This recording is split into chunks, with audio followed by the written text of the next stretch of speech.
وبركاته.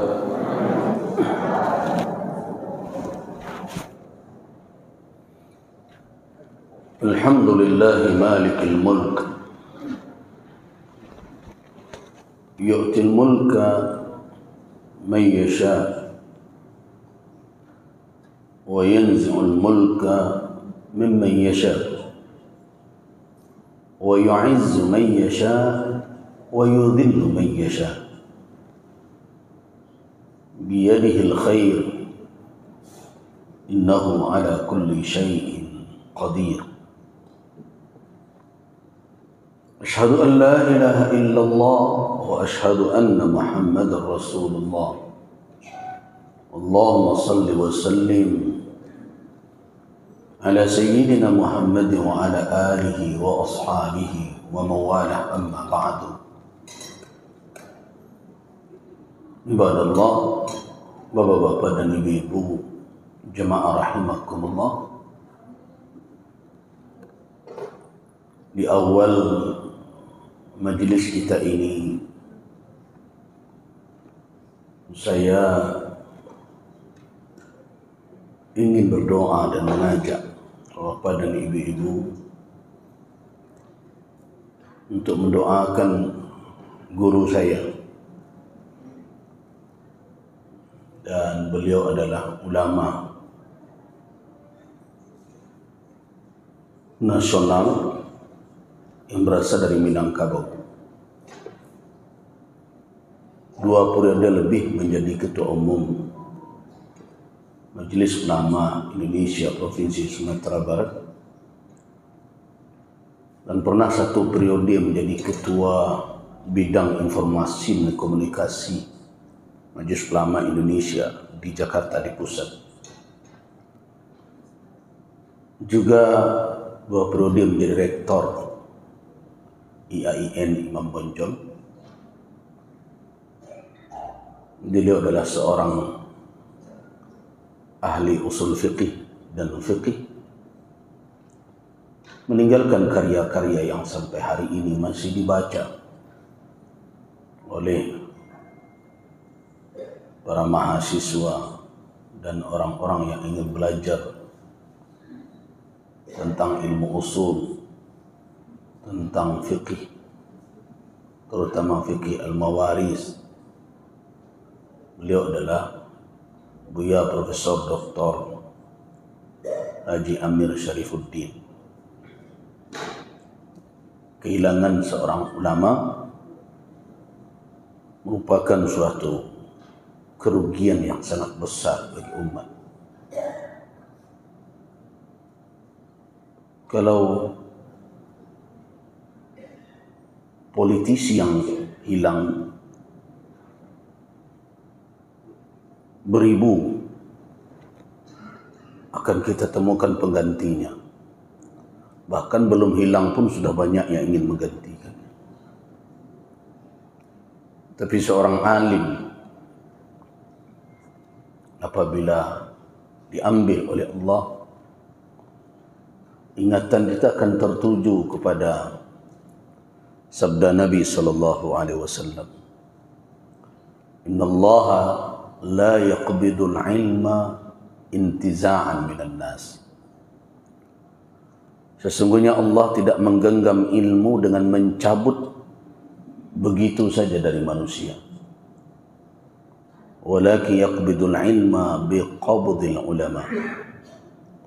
Tapi Allah menggenggam ilmu, mengambilnya dengan mengambil para ulama, hatta la yabqa alimun, sehingga tidak tersisa lagi orang alim. Kalau sudah tidak tersisa orang alim, apa yang terjadi? Kata Nabi, fattakhadhan nasu ru'usan juhala. Maka manusia menjadikan tokoh-tokoh yang tidak faham, yang tidak berilmu, jahil sebagai pimpinan. Karena dia sudah didudukkan pada posisinya,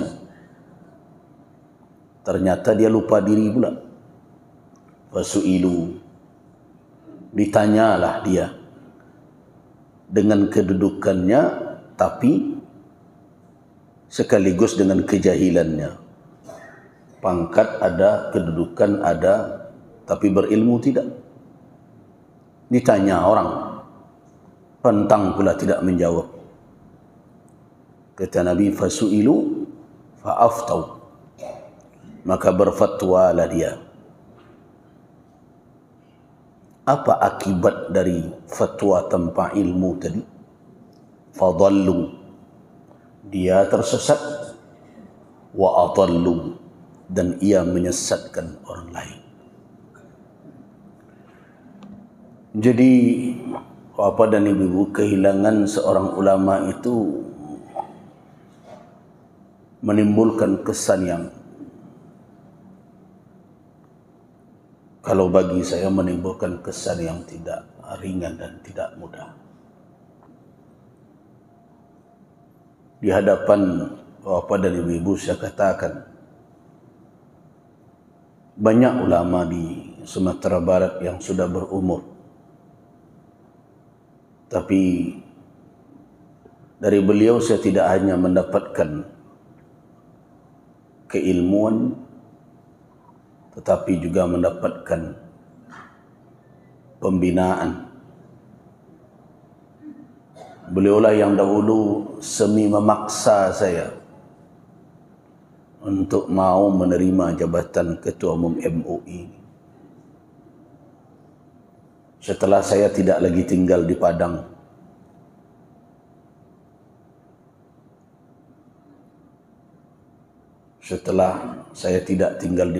beliau meminta saya untuk tidak menolak. Saya masih ingat peristiwa itu. Dari sebagian banyak guru saya biasanya memanggil saya Gus, kalau tidak Gus Rizal. Kecuali Pak Amir yang memanggil saya Zal. Kalau yang lain biasanya Prof. Nasrul baru memanggil Gus atau Gus Rizal. Tapi kalau Pak Amir memanggil saya seperti orang tua, saya memanggil saya Zal. Sebelumnya saya enggan, tapi karena beliau melihat sudah tidak boleh saya mengelak lagi, saya terus memberikan alasan, Pak, ambo tidak di Padang lagi. Surau sudah dibuatkan oleh umat di Bukit Tinggi dan itu amanah di pundak ambo. Beliau dengarkan alasan saya. Tapi apa kata beliau, sekali itu saya mendengarkan beliau, nada beliau agak marah ya. Pokoknya itu sajalah. Kalau diamanahkan di orang kaang, jangan tulak aja lagi. Nah, belum pernah beliau baang kan boleh. Dan memang beliaulah yang berusaha untuk meyakinkan orang bahwa sudah semestinya dia yang memikul tugas ini. Dan bahkan ada yang memprotes ketika itu karena saya belum lagi doktor. Saya masih LCMAG.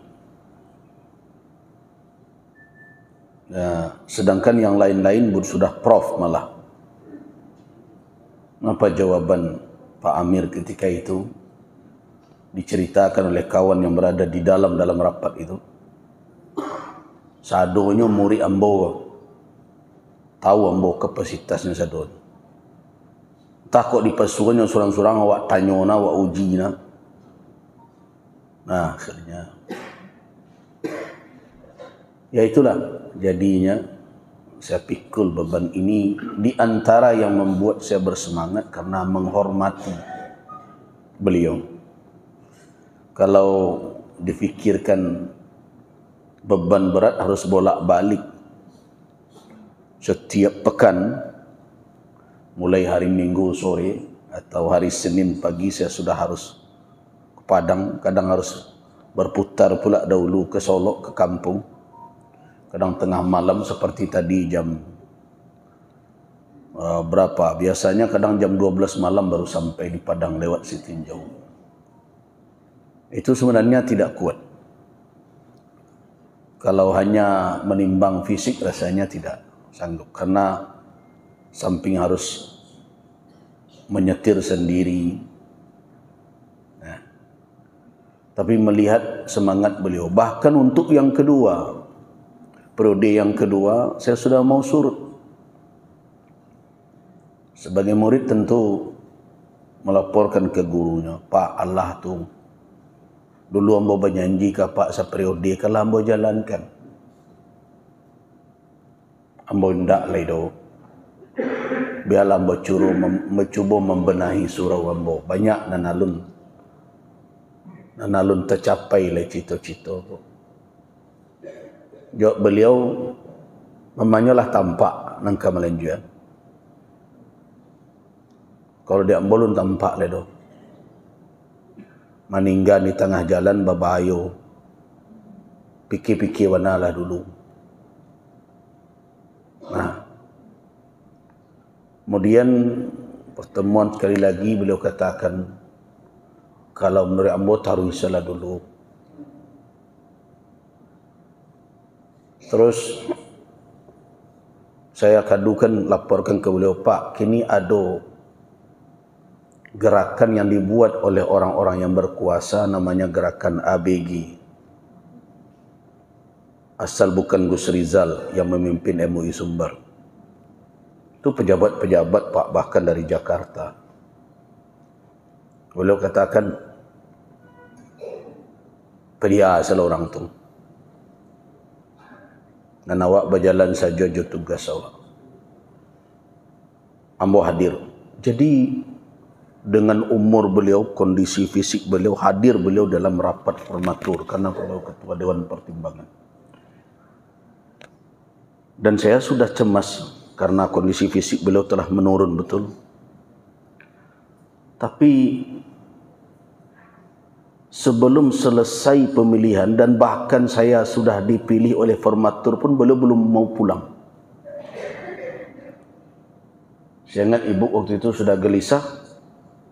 Apa lain tak apa fisik beliau. Kecianlah. Akhirnya yang lain mengingatkan tak mau beliau pulang. Ya, ada Ustaz Zainal dan lain-lain. Kata, bang, abang lah minta apa pulang. Kalau abang minta pulang, lain nama beliau pulang. Kalau kami tidak didangan beliau. Akhirnya berbisik, Pak, ibu lah payah menunggu di luar. Pulanglah Pak lai. Kanalah kuala nampak dapat hasilnya tu. Kanlah yang bojo dan diamanah orang. Aku cakap beliau, alhamdulillah. Biarlah dan siko dulu sampai pukul 2 balik. Sampai jam 12 malam beliau unikan. Setelah itu 2 kali, Pak, pulanglah lai beko badan apa kau. Yalah, pulanglah dan lai lahman tu yo. Allah. Nah, begitu beliau selama ini. Dan beliau orang yang lapang dalam berbeda pendapat. Bahkan tidak jarang saya dengan beliau pun kadang berbeda pendapat di dalam pengkajian dan berbagai macam. Tapi beliau tersenyum saja. Bahkan beliau pernah mengatakan ketika saya ujian proposal disertasi, apa kata beliau? Alah kau lah tentu denyo sado tinggal menulian selainnya kau. Jadi kesan-kesan itu bagaimana beliau membina murid beliau, dan itu sangatlah banyak sekali, mungkin yang lain juga, tapi saya itu yang saya rasakan banyak sekali. Dan beliau ketika berkunjung dulu ke Mesir, saya menjadi mahasiswa, saya juga yang mendampingi beliau untuk kemana-mana. Kebetulan saya berangkat ke Mesir di saat beliau juga sedang menjabat. Dan beliaulah yang mengurus urusan dengan Jakarta, keberangkatan 7 orang dari kami. Dari waktu itu sudah di IAIN membonjol untuk berangkat ke Al-Azhar. Nah, hari ini beliau sudah pekan yang lalu, 1 pekan sudah. Hari Rabu kemarin itu beliau telah berpulang, rahimahullah. Saya mengajak kita berdoa untuk beliau. A'udzubillahi minasyaitonirrajim. Bismillahirrahmanirrahim. Alhamdulillahirabbil alamin wassalatu wassalamu ala asyrafil anbiya'i wal mursalin وعلى آله وصحبه أجمعين. اللهم اغفر له وارحمه واجعل الجنة مثواه ووسع له في قبره واجعل قبره روضة من رياض الجنة ولا تجعل قبره حفرة من حفر النيران. اللهم لا تحرمنا أجره ولا تفتنا بعده واغفر لنا وله يا رب العالمين. اللهم إنه عبدك وابن عبدك وابن أمتك وهو يرجو رحمتك وأنت غني من عذابه، أنت غني عن عذابه. إن كان محسنا فزد في حسناته يا رب العالمين، وإن كان مسيئا فتجاوز عنه يا غفار يا عزيز يا رحمن يا مجيب السائلين. اللهم استر عوراتنا وآمن روعاتنا ووفقنا لما تحبه وترضاه يا رب العالمين. اللهم اغفر لنا ولوالدينا وارحمهم كما ربونا صغارا. ربنا هب لنا من أزواجنا وذرياتنا قرة أعين واجعلنا للمتقين إماما. ربنا آتنا في الدنيا حسنة وفي الآخرة حسنة وقنا عذاب النار. وصل وسلم على عبدك ورسولك وحبيبك محمد وعلى آله وصحبه أجمعين. والحمد لله رب العالمين. Amin. Terima kasih Bapak dan Ibu-ibu, semoga beliau dilapangkan oleh Allah Subhanahu wa taala dan lipat gandakan amal saleh beliau dan ilmu yang beliau ajarkan kepada kita semua, dengan janji Allah Subhanahu wa taala akan terus mengalirkan pahala kepada beliau, karena itu adalah janji dari Allah melalui lisan Rasulnya. Idza mata ahadukum, kalau seorang kamu meninggal, inqata'a anhu amaluh, terputuslah darinya amalnya, dia tidak bisa lagi beramal, melanjutkan aktivitas amalan, kecuali amal yang terdahulu yang ada efeknya terus ada 3. Yang pertama adalah sedekah jariyah, sedekah yang mengalir manfaatnya, kegunaannya, kemaslahatannya setelah wafat. Itu bagaikan dia beramal terus, tidak terputus. Yang kedua adalah ilmin yuntafa'u bih, ilmu yang ia ajarkan, yang ia tunjukkan, yang ia berikan kepada orang, kemudian dimanfaatkan ilmu itu untuk kemaslahatan. Itu akan terus. Jadi seolah-olah beliau mengajar terus, seolah-olah beliau mendidik terus. Kenapa? Karena ilmu itu masih tetap ada setelah wafat. Dan yang ketiga baru waladin salih, anak yang salih. Seolah-olah dia menyuruh anaknya terus beramal, memerintahkan anaknya terus untuk berbuat kebaikan di dunia walaupun dia telah tiada, tetapi kesalehan anak itu adalah buah dari tarbiyahnya. Mudah-mudahan dan kita berdoa kepada Allah senantiasa beliau dilimpahkan rahmatnya. Amin ya rabbal alamin.